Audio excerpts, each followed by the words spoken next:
Pak, belum. Oke, baik. Sudah kita rekam ya. Jadi nanti kalian bisa menyimak kembali materi ini di Google Classroom ya, melalui channel atau kanal YouTube saya. Silakan di like, share, dan subscribe kanal YouTube-nya. Kemudian berikan komentar yang positif. Baik, suara saya masih terdengar ya? Iya, Pak. Dengar, Pak. Oke, Pak. Bagian yang kedua adalah bahasa dan sastra Indonesia. Kalau tadi kita kaji tentang metodologi penelitian, ya, serangkaian cara untuk memperoleh ilmu pengetahuan. Nah, bahasa dan sastra Indonesia ini kemudian menjadi lingkup kita meneliti. Ya, bahasa ini kemudian punya objek kajian atau yang kita kenal dengan linguistik. Untuk kalian sudah mempelajari mata kuliah terkait linguistik ini. Nah, secara umum linguistik ini ada mikrolinguistik, ada makrolinguistik. Mikrolinguistik ini terkait dengan fonologi, kemudian ada morfologi, fonologi tentang bunyi, ya, bagaimana bahasa itu diujarkan, morfologi tentang pembentukan kata, ya. Kemudian ada sintaksis, ada analisis wacana, ada semantik tentang makna. Ini nanti akan dibahas oleh Ibu Nuryani ya, di bagian bidang linguistik. Kemudian ada juga makrolinguistiknya, ada psikolinguistik, ada sosiolinguistik, ada pragmatik, ada linguistik forensik, ada leksikografi, dan lain-lain. Nah, ini terkait dengan lingkup objek kajian linguistik. Dan ini masing-masing ada teorinya masing-masing. Baik teori tentang kebahasaannya maupun teori sosial. Kemudian yang kedua adalah sastra. Sastra ini juga punya lingkupnya. Ada bahasannya tentang sejarahnya sastra, ada bahasannya tentang teori-teori sastra, ada juga bahasannya tentang kritik sastra. Nanti yang akan dilihat apa? Misalnya puisi kah, cerpen kah, novel, dan lain-lain yang terkait dengan sastra atau produk kesusastraan. Indonesia itu wilayah kita.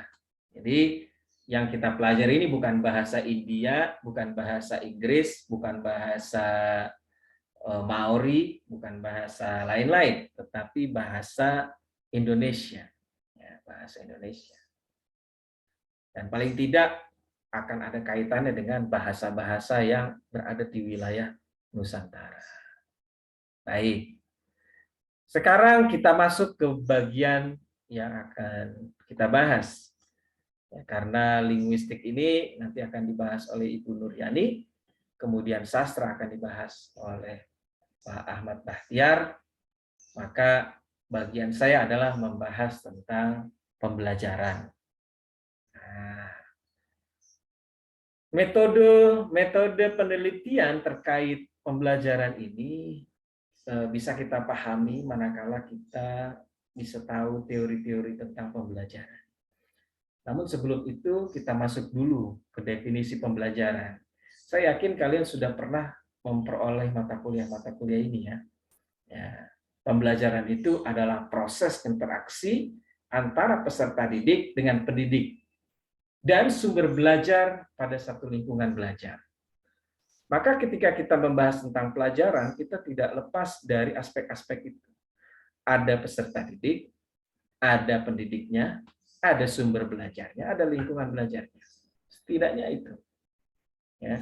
Sehingga apapun teorinya, nanti kalian akan bisa masuk, melihat itu lewat keempat hal itu.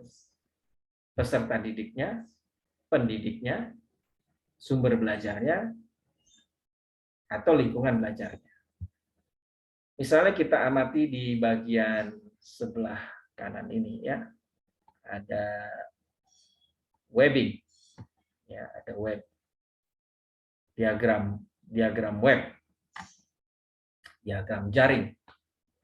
Kita lihat proses pembelajaran itu. Proses pembelajaran itu di situ ada aspek manusia. Nah, aspek manusia apa saja? Ada pengajarnya, ada pembelajarnya. Pengajarnya pasti ada bakatnya, ada kepribadiannya, ada gaya mengajarnya, ada usianya. Begitu juga pembelajar, dia ada bakatnya, ada kepribadian, ada gaya belajar, ada usianya. Ini aspek manusia. Kemudian ada konsep pembelajaran, ya. Kemudian ada sistem pembelajaran. Nah, sistem pembelajaran ini terkait tujuannya, apakah tujuan pembelajaran umumnya, khususnya. Kemudian ada kurikulum. Kurikulum itu dari kata kurikula atau lintasan pacu, di mana pembelajaran itu start atau dimulai sampai kemudian pembelajaran itu finish. Ya, finishnya itu nanti akan ada evaluasi dan ada perubahan. Karena proses pembelajaran itu sesungguhnya tujuannya adalah untuk menghasilkan satu perubahan, gitu ya, satu perubahan yang terjadi di satu individu. Kurikulum itu kemudian nanti ada aspek perencanaannya, ada organisasi kurikulumnya, kemudian ada metode, ya, metode, strategi pembelajaran itu nanti akan terkait dengan bagaimana tipe kegiatan pembelajarannya, bagaimana prosedur pembelajaran. Kemudian ada sarana.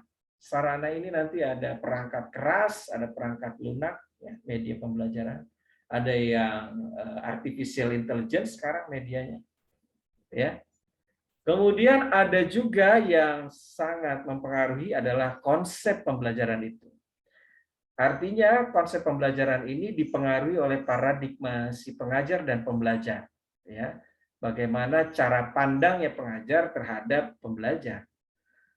Bagaimana juga cara pandangnya si peserta didik itu terhadap kegiatan belajar, ya, dan juga pengajar terhadap kegiatan belajar itu. Misalnya cara pandang pengajar terhadap pembelajar itu melihat bahwa pembelajar itu adalah objek, ya. Ini akan menjadi pengaruh terhadap pendekatan pembelajarannya, pilihan metodenya, tujuan pembelajarannya, gitu ya. Akan menjadi teacher center, gitu. Sedangkan apabila cara pandang pengajar terhadap pembelajarnya ini melihat pembelajar itu adalah sebagai subjek, maka metodenya, sarana, tujuan, kurikulum yang digunakan akan cenderung kepada student center. Dan melihat bagaimana kegiatan pembelajaran ini. Melihat misalnya saja pembelajaran bahasa ini apakah lebih pada struktural, fungsional, ataukah interaksional. Kegiatan belajar ini lebih kepada structure, melihat struktur. Misalnya mempelajari bahasa lebih fokus kepada struktur berbahasanya, ataukah melihat bahasa itu sebagai fungsi, fungsi, ataukah dia bahasa itu, pembelajaran bahasa itu dianggap sebagai wahana interaksi, artinya ada konteks di sana, bukan sekedar hanya fungsi, tetapi ada hal-hal yang sifatnya suprasegmental atau sifatnya apa namanya di luar kebahasaan gitu, ya, yang mempengaruhi interaksi itu. Baik, ini mapping kita pertama. Nah, kalau kalian masih ingat dengan apa namanya paradigma pembelajaran itu, di dalam proses belajar itu ada sebagian ilmuwan kita yang berpandangan bahwa anak itu lahir membawa potensi. Ya, anak itu lahir membawa potensi. Artinya ada bakat di situ. Ya. Nah, pandangan yang lain kemudian melihat bahwa anak itu ini filsafat moral, ya, terkait dengan filsafat moral, bahwa anak itu bawa potensi kebaikan, ya, bawa potensi kebaikan. Bentar ya. Ya, Bang.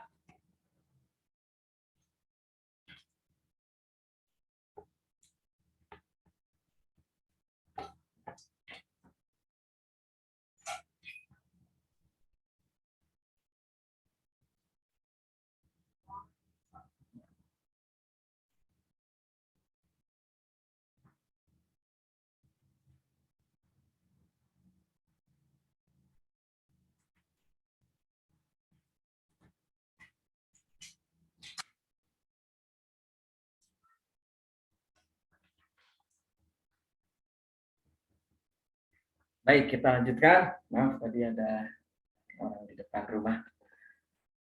Ya, jadi proses belajar itu ada apa namanya, yang melihat bahwa anak itu lahir membawa potensi, ada anak itu lahir membawa seperti kertas kosong. Nah, anak lahir seperti kertas kosong itu yang kita kenal dengan tabula rasa. Ya, tabula rasa ini dari pandangannya Aristoteles dalam bukunya Anima yang kemudian dipelajari oleh John Locke dan melihat bahwa anak itu lahir dalam keadaan bersih. Ya, bersih maksudnya itu kosong, ya, kertas kosong. Disebutnya tablet kosong, tabula rasa. Ya. Dan lingkunganlah yang membentuk dirinya. Sehingga lahirlah pendekatan behaviorisme. Dari proses pembelajaran itu lahirlah pendekatan perilaku. Ini bahwa yang dominan membentuk anak itu adalah lingkungan. Nah, berbeda dengan yang satunya lagi, bahwa anak itu lahir membawa bakat, potensi, maka apa namanya, lingkungan itu tidak mempengaruhi secara dominan ya, terhadap bakat anak. Ya. Tapi kalau kita melihat filsafat moral, ya, ada filsafat moral yang melihat bahwa anak lahir membawa potensi baik, ternyata lingkunganlah yang merusaknya. Ya. Kemudian ada juga yang mengatakan anak itu lahir sebetulnya buruk aslinya, sehingga kalau dia lahir buruk ya sampai besar akan jadi penjahat gitu ya. Makanya ada yang cobalah kamu melihat bibit bebet bobot begitu kalau mencari pasangan. Nah, karena genetik keburukan itu nanti akan diturunkan. Nah, pemahaman ini, pandangan ini kemudian melahirkan aliran pembelajaran yang disebut nativisme. Artinya secara alamiah pembelajaran itu harus dibiarkan dilepas begitu saja alamiah. Karena pengaruh dominan itu dari internal anak. Sedangkan pendekatan perilaku itu pengaruh dominan itu dari eksternal anak, dari luar anak. Tapi ada pandangan yang ketiga yang memadukan, yang melihat bahwa anak itu ya punya potensi, tetapi lingkungan juga mempengaruhi. Ini yang dikenal dengan konvergen di dalam bukunya Ki Hajar Dewantara yang berjudul Pendidikan. Dia setuju dengan pandangan konvergen ini. Artinya anak lahir dia membawa bakat, tetapi lingkungan juga berpengaruh. Sehingga faktor internal dan eksternal itu sama-sama berpengaruh. Ki Hajar Dewantara kemudian membuat satu analogi. Analoginya adalah bahwa orang tua dan guru itu seperti petani. Petani itu tidak dapat mengubah kodrat dari benih yang dia tanam. Misalnya seorang petani padi, ketika dia menanam padi, maka dia tidak bisa mengharapkan tumbuhnya jagung. Jadi seorang petani padi, ketika dia menanam padi, dia tidak bisa berharap benih padi yang dia tanam tumbuhnya menjadi jagung. Karena benih itu sudah punya bakat padi gitu ya. Yang bisa dilakukan oleh orang tua dan guru adalah memberikan lahan yang baik untuk mereka tumbuh. Untuk benih padi itu subur tumbuh. Ya, diberikan pupuk tanahnya, diberikan air, kemudian ketika tumbuh ada hama dibuang hamanya, dirawat dengan sebaik-baiknya sehingga padi yang tumbuh itu akan menjadi padi yang berkualitas. Nah, ini pandangan konvergen dan itu adalah analogi dari Ki Hajar Dewantara yang kita anggap sebagai bapak pendidikan nasional di Indonesia, ya. Nah, pandangan ini yang kemudian membedakan nanti teori-teorinya akan berkembang dari situ.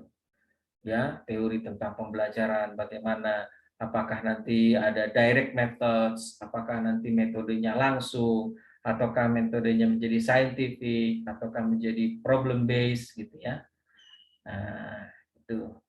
Misalnya saja strukturalisme punya pandangan bahwa yang menjadi fokus itu dalam proses belajar adalah elemen pikirannya itu. Ya, makanya di sini siapa namanya mengatakan bahwa ilmu pengetahuan itu, kalau tidak salah Arthur siapa, saya lupa namanya, itu mengatakan bahwa pengetahuan itu yang utama diperoleh melalui introspeksi. Jadi di dalam diri, ya, di dalam diri internal tadi. Dan pendekatannya mental, ya. Sedangkan pendekatan atau cara pandang behavior atau perilaku, dia berfokus kepada perilaku behavior, ya. Dan muncullah setelah teorinya Pavlov itu, ya, menggunakan lonceng, kemudian anjing datang diberi makan, kemudian lonceng berikutnya datang, keluar air liurnya diberi makan, sampai kemudian dia berikan lonceng, tidak diberi makan, tapi air liurnya tetap keluar. Ini muncullah apa yang kita kenal dengan stimulus dan respon. Sebesar stimulus yang diberikan, sebesar itu pula respon yang akan diperoleh. Dan pengetahuan itu utamanya melalui observasi dan eksperimen. Kalau kita lihat filsafat ilmunya kan gitu ya, dari rasionalisme dan empirisme. Behaviorisme ini lebih cenderung kepada filsafat ilmu empirisme. Dan pendekatannya perilaku. Sedangkan konvergen ini memadukan keduanya, ya, saling interaksi antara pikiran dan perilaku. Dan pengetahuan itu diperoleh melalui introspeksi, observasi, dan juga eksperimen. Dan pendekatan yang dilihat adalah pendekatan kognitif. Ya. Seperti Piaget itu melihat perkembangan anak dari kognitifnya. Nanti akan terkait dengan bahasa juga. Bagaimana perkembangan bahasa itu terkait dengan perkembangan kognitif. Ya. Nah, ini adalah teori-teori pembelajaran, gitu ya, teori-teori pembelajaran. Dan pada intinya adalah ketika kita melakukan pembelajaran, ya, yang kita isi adalah atau yang kita lihat adalah pikiran dari yang kita teliti, ya, objek yang kita teliti. Dan pikiran itu termanifestasi dalam bentuk kata-kata, dalam bentuk bahasa. Dan tujuan dari pembelajaran bahasa itu adalah mengasah keterampilan berbahasa peserta didik. Jadi pembelajaran bahasa itu pada intinya akhirnya adalah mengasah keterampilan berbahasa peserta didik. Apapun metodenya, apapun pendekatannya, pada akhirnya yang diharapkan adalah mengasah keterampilan berbahasa peserta didik. Apa saja? Menyimak, berbicara, membaca, menulis. Ya. Nah, ini 4 aspek keterampilan berbahasa. Dan sebagaimana yang kalian telah ketahui, berbicara dan menulis ini adalah keterampilan berbahasa yang produktif, dan menyimak, membaca ini adalah keterampilan yang sifatnya reseptif. Nah, mari kita lihat. Tadi kita sudah menyinggung sedikit tentang teori pembelajaran, gitu ya. Nah, ada teori bahasa. Nanti teori bahasa akan dibahas lebih dalam lagi di bagian bidang linguistiknya. Tapi paling tidak secara sederhana ada 3 tadi, ya. Melihat bahasa sebagai struktur, melihat bahasa sebagai fungsi, atau melihat bahasa sebagai interaksional atau interaksi. Nah, ini dipadukan keduanya, ya, antara teori kebahasaan tadi dengan teori pembelajaran. Maka lahirlah teori-teori seperti psikolinguistik, seperti sosiolinguistik, atau linguistik edukasional, gitu ya. Karena penggabungan antara teori pembelajaran bahasa, teori pembelajaran tadi, teori belajar pembelajaran tadi dengan teori kebahasaan. Karena kalau kita lihat tadi secara konsep tadi bahwa belajar itu interaksi murid dengan guru, ada materi belajar, sumber belajarnya, ada lingkungannya, gitu ya. Kemudian kita tahu bahwa tujuan dari pembelajaran itu adalah peningkatan ya, kemampuan, peningkatan keterampilan si peserta didik. Maka akan ada start, ada mulai di mana awal kondisi pertama si peserta didik, kemudian ada proses pembelajarannya, dan ada kondisi setelah pembelajaran, kondisi peserta didik setelah pembelajaran. Ya, sehingga kalau kita lihat, kalau kita mau meneliti, kita bisa melihat proses psikolinguistik dan proses kognitif apa yang terlihat di dalam proses pembelajaran itu. Dari mulai tidak tahu, kemudian menjadi tahu. Dari mulai tidak terampil, kemudian menjadi terampil. Dan kita bisa menemukan kondisi-kondisi apa yang perlu dipadukan untuk menggiatkan proses pembelajaran. Nah, jadi kalau kalian mau meneliti tentang pembelajaran, itu bisa dilihat muridnya, gurunya, prosesnya. Lalu lihat mulainya di mana, prosesnya bagaimana, akhirnya nanti bagaimana. Ya. Karena persoalan meneliti itu bukan hanya untuk mengetahui sesuatu, bukan hanya untuk memperoleh pemahaman, namun juga penelitian adalah sebagai problem solving atau problem solver. Ya, kata Spradley itu, penelitian itu diharapkan menjadi pemecah masalah bagi persoalan-persoalan yang dihadapi oleh manusia, ya. Jadi ada pemecahan masalah, ada solusi yang dihasilkan melalui penelitian. Mari kita lihat nih, misalnya teori bahasa. Ya, teori bahasa itu kan tentang bagaimana bahasa diperoleh, ya, perolehan bahasa.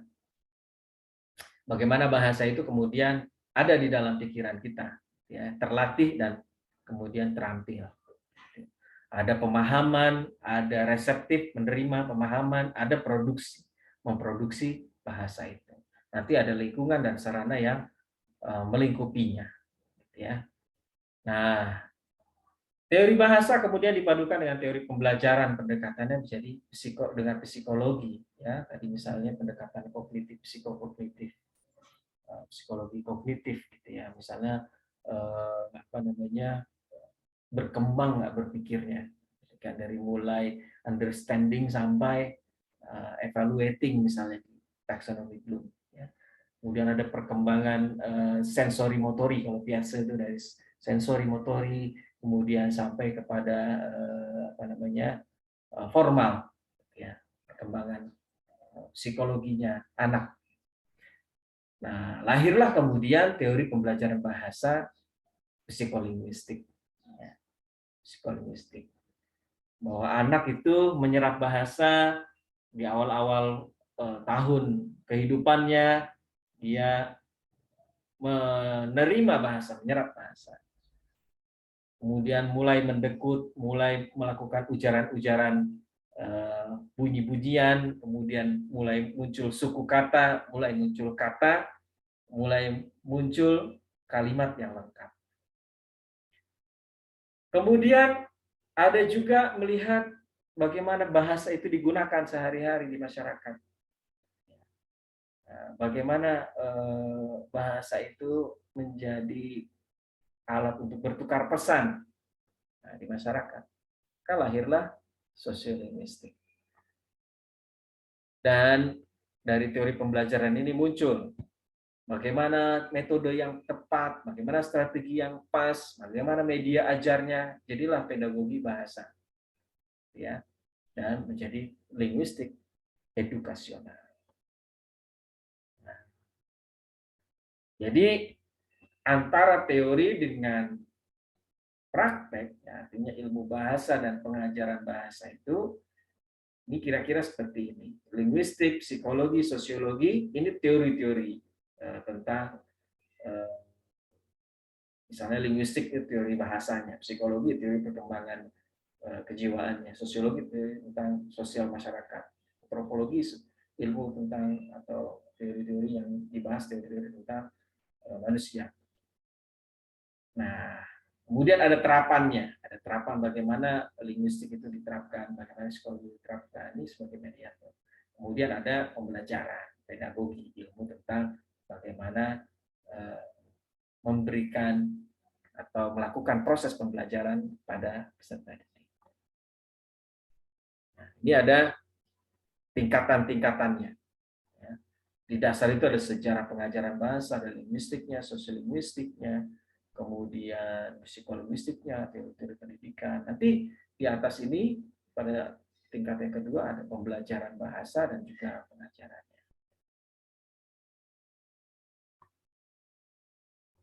Kira-kira ranahnya nanti seperti ini, ya. Kalau di ranah utama itu ilmuwan teoritis, ya.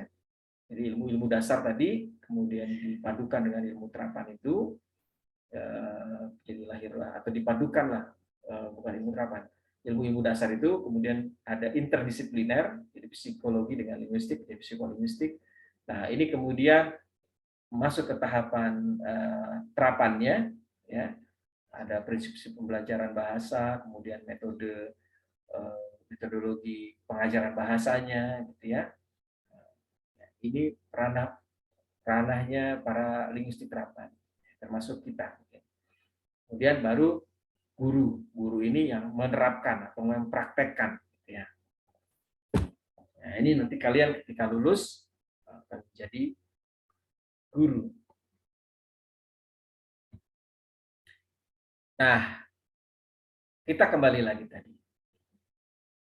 Belajar atau pembelajaran itu adalah proses nih ya, dari kita tidak beradab, gitu ya, kemudian kita proses belajar menjadi lebih beradab, gitu ya.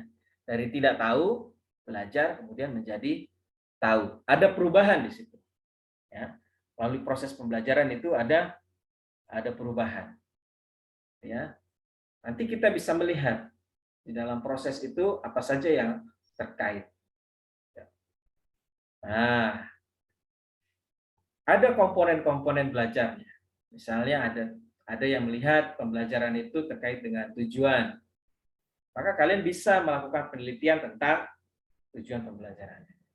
Kemudian ada yang terkait dengan materi, ada yang terkait dengan metode, ada yang terkait dengan alat, ada yang terkait dengan sumber belajar, ada yang meneliti atau terkait dengan KBM, kegiatan belajar mengajar. Ya. Jadi ini kalian sudah bisa lihat mapping. Jika mau meneliti tentang bidang pembelajaran, tema-tema yang muncul sudah bisa langsung terbayang. Oh, saya mau melakukan riset tentang evaluasi pembelajaran. Oh, saya mau melakukan riset tentang strategi pembelajaran, media pembelajaran, bahan pembelajaran, kurikulumnya, atau tentang gurunya, atau tentang siswanya. Ya. Nah, ini ada komponen-komponen pembelajaran. Di sini kalian bisa lihat ada guru, kurikulum, anak, lingkungannya, evaluasinya, metodenya, medianya, gitu ya. Bagaimana paradigma peserta didik, bagaimana peserta didik melihat pembelajaran itu, bagaimana pendidik melihat pengajaran dan pembelajaran itu, bagaimana strategi yang dipergunakan, apa medianya, apa metodenya, ya, bagaimana kurikulumnya, bagaimana mereka menetapkan tujuannya. Ini bisa menjadi bagian-bagian yang nanti domain-domain yang nanti akan kalian teliti. Ya. Misalnya saja kalian mau meneliti tentang metode pembelajaran. Metode pembelajaran kan ada macam-macam. Ada ceramah, ada tanya jawab, ada seminar, ada simulasi, ada bermain peran. Misalnya kalian mau meneliti tentang bermain peran. Bagaimana sih perkembangan bahasa anak, perkembangan kognitif anak apabila menggunakan metode bermain peran. Lakukan observasi, diamati anaknya. Lihat startnya.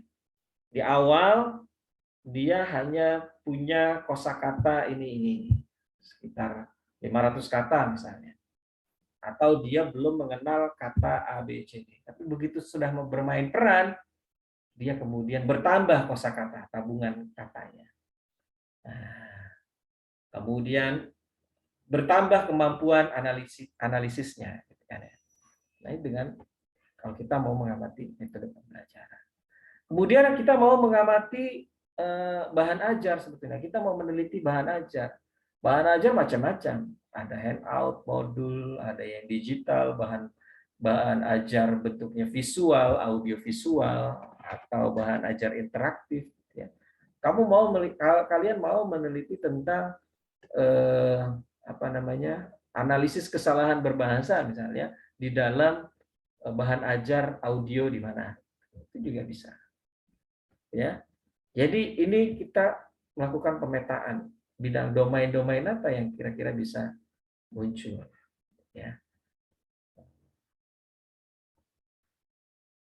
ini. Kemudian kalian bisa menggabungkan atau mengaitkan antara teori pembelajaran itu dengan teori kebahasaan. Bisa saja terjadi itu.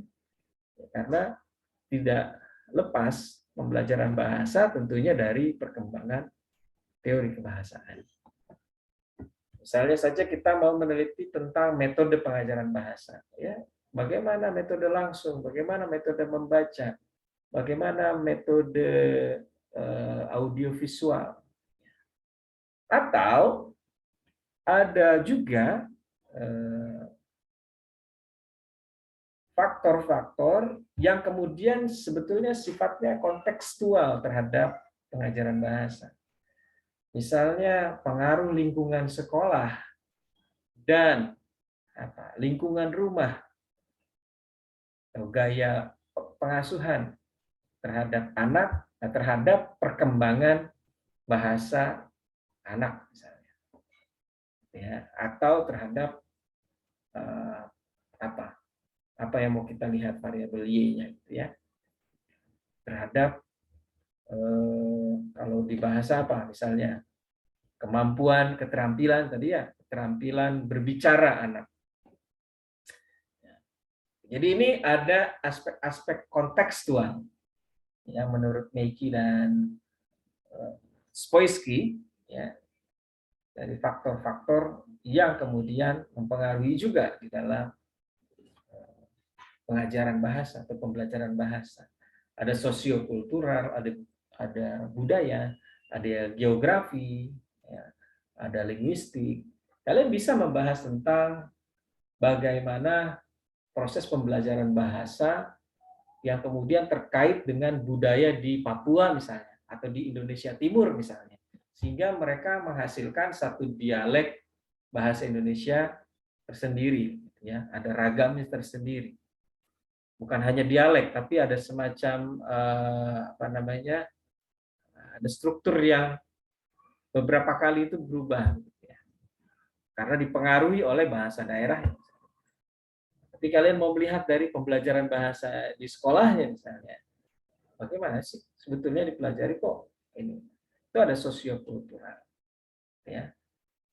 Nah, kemudian ya, ICT atau apa namanya, media pembelajaran, gitu ya. Information, Communication, and Technology, ya, ICT. Pembelajaran bahasa. Ada yang artificial intelligence sekarang misalnya, atau digital e-learning, ya. Ini mau diteliti. Misalnya mau meneliti tentang penggunaan atau pemanfaatan internet terhadap perkembangan keterampilan menulis misalnya. Ya. Ini adalah teori-teori nanti yang bisa kalian lihat. Ini peta untuk kalian bisa melihat. Dan setiap hal ini nanti akan ada teori yang menjadi pijakannya. Ya. Kalau bicara tentang kurikulum, ada teori tentang kurikulum. Mau bicara tentang media pembelajaran, ada teori tentang media pembelajaran. Dan ingat tadi konsepnya adalah pembelajaran itu interaksi antara siswa peserta didik dengan pendidik. Ada proses di dalamnya. Di dalam proses itu akan ada metode, strategi, kemudian ada media, ada sarana prasarana dan sebagainya. Nah, ini kemudian bisa kita menjadi eagle eye atau menjadi peta. Mau kemana Ya, mau kemana arah penelitian kita? Apa sih yang mau diteliti? Karena tugas kalian adalah menemukan topik, tema, menemukan permasalahan, ya. Dan topik, tema, permasalahan ini kemudian kalian kristalisasi atau kalian ejawantahkan, kalian wujudkan dalam bentuk judul penelitian.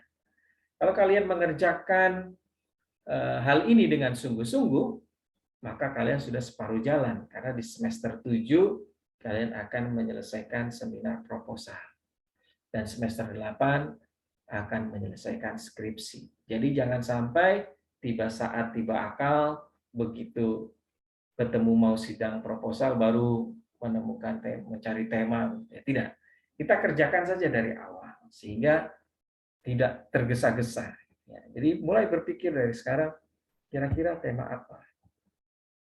Selain peta yang tadi saya sampaikan di pembelajaran tadi itu, kalian bisa melihat siswanya, bisa melihat peserta didiknya. Peserta didik itu nanti akan macam-macam ya. Tadi kita lihat apakah dia berbakat dengan bahasa, ataukah dia tidak berbakat di dalam bidang bahasa, atau gaya belajarnya, atau apanya, atau kecerdasan lain selain kecerdasan berbahasa yang mempengaruhi apa namanya, keterampilan berbahasa dia. Itu dari aspek si peserta didik itu ya. Itu saja sudah bisa digali. Kemudian dikaitkan dengan metode, dikaitkan dengan lingkungan dan lainnya. Nah, yang kedua, apa yang kalian telah pelajari melalui mata kuliah pembelajaran selama ini, itulah apa namanya, bisa menjadi entry point atau pijakan awal, pintu awal untuk kalian menemukan topik yang sesuai, ya.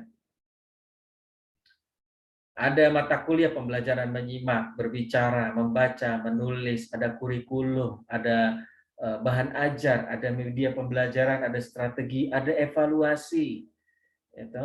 Ada perencanaan, ada apa namanya, analisis kesalahan berbahasa, atau BIPA, bahasa Indonesia untuk penutur asing.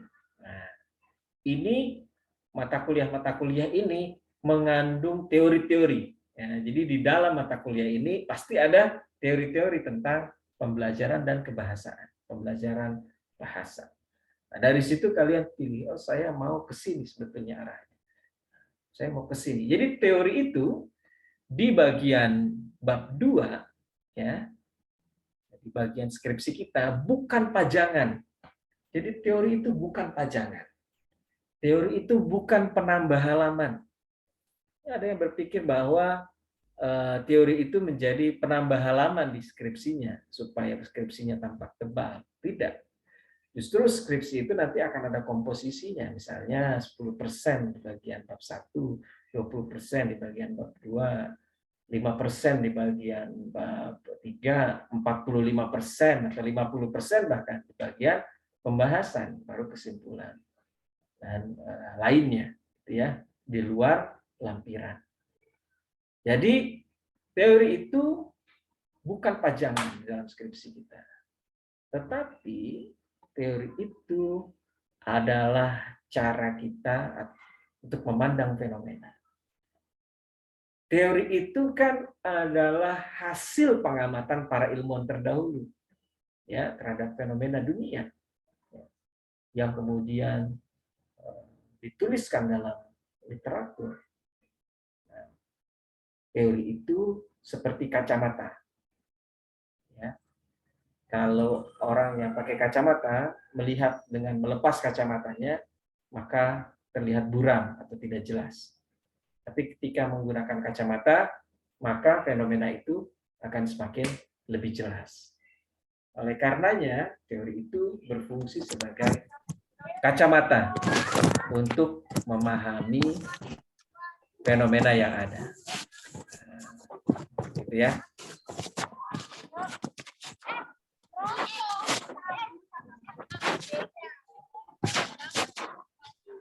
Oke.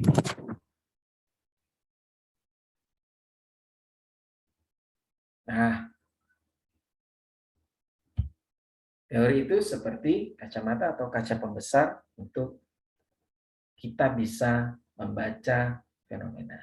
Sehingga teori-teori pembelajaran bahasa ini akan menjadi pijakan kalian di dalam menemukan topik, menentukan tema, dan juga membaca fenomena yang nanti akan kalian teliti, gitu ya, dan diangkat sebagai skripsi. Baik. Oke, sampai di sini. Ada yang mau bertanya? Silakan. Kalau ada yang mau bertanya, dipersilakan. Sebelum kita cukupkan. Baik, ada yang mau bertanya? Atau sudah cukup?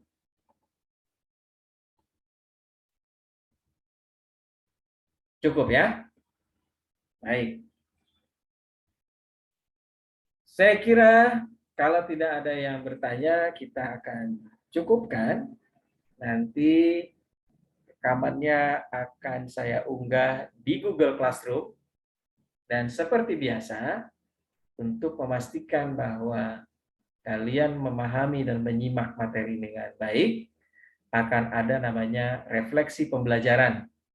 Nah, pekan yang lalu, dari 105 orang, baru 4 yang mengumpulkan. Saya belum ngecek lagi sekarang, sudah bertambah atau belum.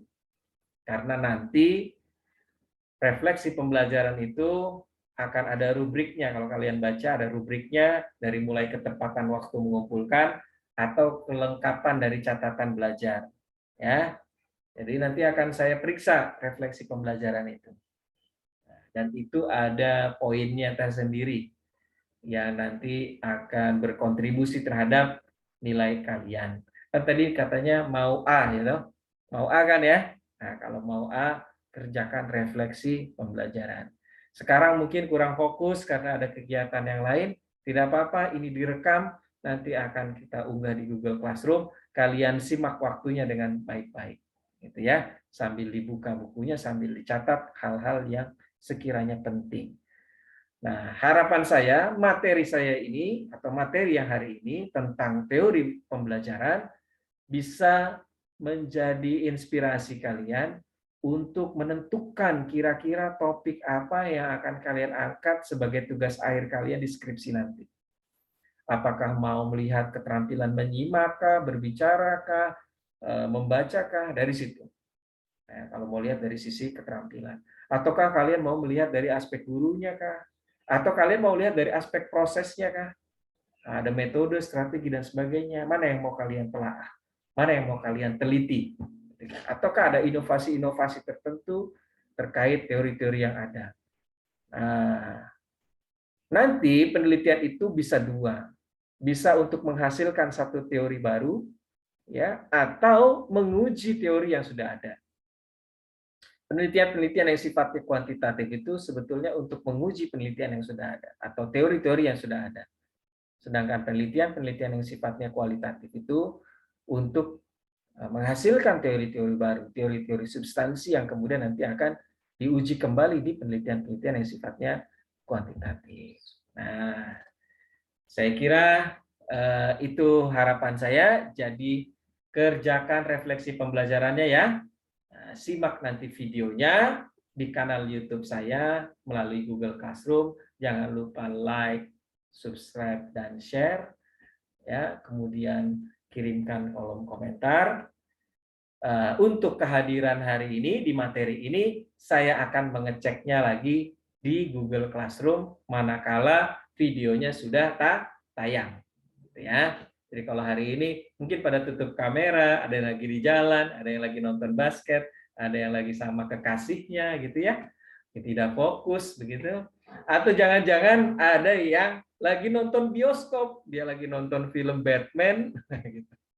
Atau lagi nonton film layangan putus, dia masuk gitu ya. Tapi kemudian ditutup kamera, dia nonton, saya ngomong sendiri. Tapi nggak apa-apa, nanti silahkan lihat di tayangan videonya di Google Classroom, di kanal YouTube saya. Ya, didengarkan baik-baik supaya menjadi inspirasi bagi kalian untuk apa? bisa menyelesaikan studi tepat pada waktunya, biar dapat nilai A min tadi ya, supaya dapat nilai A, gitu ya, nilai paling baik. Jadi cum laude, nah, kan enak tuh. Kalau mahar pernikahannya ijazah gitu ya. Enggak ya.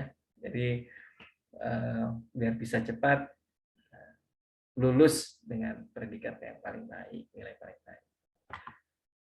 Baik, nah, saya kira kita cukupkan. Sekali lagi, apakah ada yang mau bertanya atau sudah cukup? Sudah cukup ya? Baik, silakan nanti cek di Google Classroom. Mungkin nanti malam ya, nanti malam karena ini videonya nanti saya proses dulu, baru kalian cek nanti malam dan berikan komentar di kanal YouTube atau di Google Classroom ya, sebagai tanda kehadiran kalian. Jadi buat apa namanya di Google Classroom seperti kemarin, berikan nama, NIM dan kelas berapa sebagai tanda kehadiran. Nanti saya cek di videonya ada tidak apa namanya respon di situ, berarti tandanya sudah menyaksikan. Selain itu dibuat refleksi pembelajaran supaya memastikan bahwa kalian menyimak, gitu ya. Baik, saya kira kita akhiri dengan bacaan subhanakallahumma wa bihamdika asyhadu an la ilaha illa anta astaghfiruka wa atubu ilaik. Sampai jumpa hari Jumat depan dengan bahasan tentang metode penelitiannya. Jadi hari ini kita bahas tentang teori pembelajarannya, nanti pekan depan kita bahas tentang metodologi penelitiannya. Kemudian pekan ketiga kalian sudah mendapatkan apa namanya tema atau judul kalian masing-masing terkait proposal pembelajaran. Lalu kita akan membahas di pekan ketiga dari sekarang itu tentang bagaimana menemukan penelitian-penelitian yang relevan, ya, penelitian-penelitian terdahulu. Setelah itu kita akan diskusikan judul kalian. Jadi masing-masing nanti akan menyampaikan judulnya masing-masing untuk proposal mata kuliah metodologi penelitian bidang pembelajaran. Jadi proposal pembelajaran. Gitu ya. Sampai jumpa lagi Jumat depan insya Allah. Terima kasih. Allah muwaffiq ila aqwamit thoriq. Hada nakumullah ajmain. Wassalamualaikum warahmatullahi wabarakatuh.